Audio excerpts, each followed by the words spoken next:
Hello and welcome to sunny Morpeth on the final day of the 52nd Morpeth Northumbrian Gathering.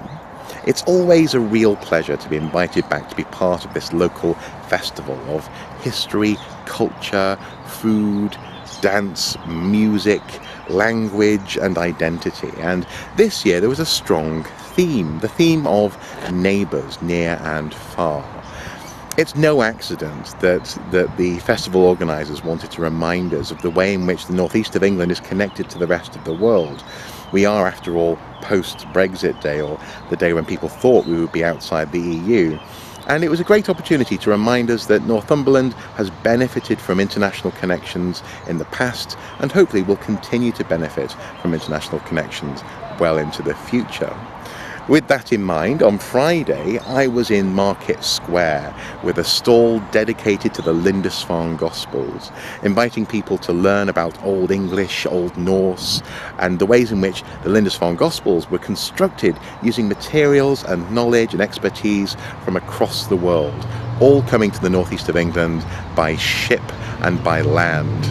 In a brand spanking new purple gazebo, I was joined by my friend and colleague Graham Young of the Bamborough Research Project as we invited the public to make their own black ink and try their hand at medieval calligraphy. It was wonderful. It was really good fun.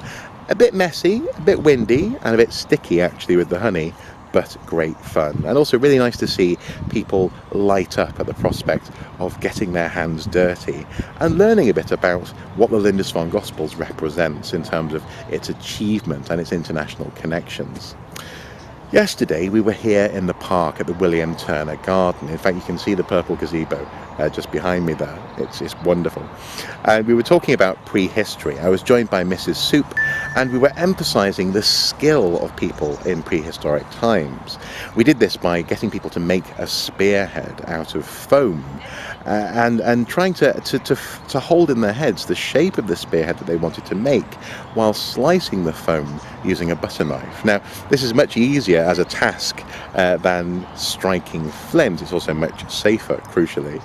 But it really emphasises how people in prehistoric times were very capable. They had ideas in their heads, they had language, they were able to hold those ideas and achieve them despite working in a material that fractures like glass.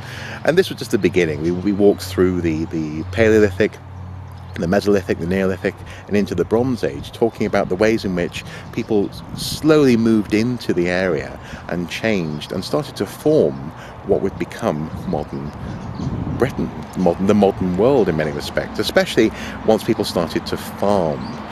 Crucially though, 20,000 years ago you couldn't live, you couldn't walk, you couldn't even exist where I'm currently sitting. This area here was basically a glacier, many thousands of meters thick. So it's quite a story starting back then and bringing people all the way through to historic times.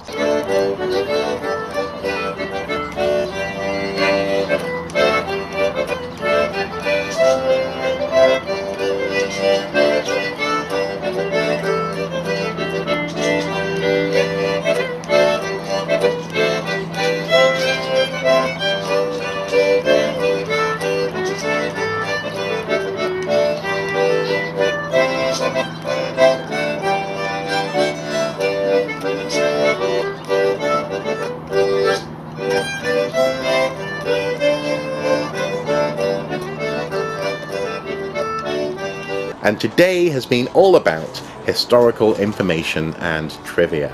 Starting with place names, we've been inviting people to point out interesting places in the United Kingdom and the roots of the name of those places and how those names can reveal something about the history of the people or the trade or the locality of towns and villages across the UK. This is a crucial tool that historians use every day in research. We've been doing ancestry mathematics, where very quickly, if you notch up one's ancestors, you get to a very big number.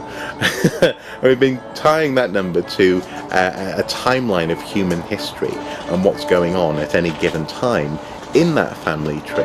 It's been an interesting way of highlighting how not only does history happen in isolation in different places, but also how big and how interconnected humanity is.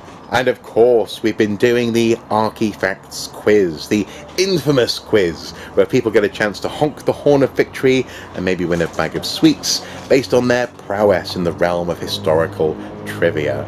It's been a wonderful few days here at Morpeth, and we look forward to hopefully returning next year. This is me signing off. Until next time, do take care. Bye bye.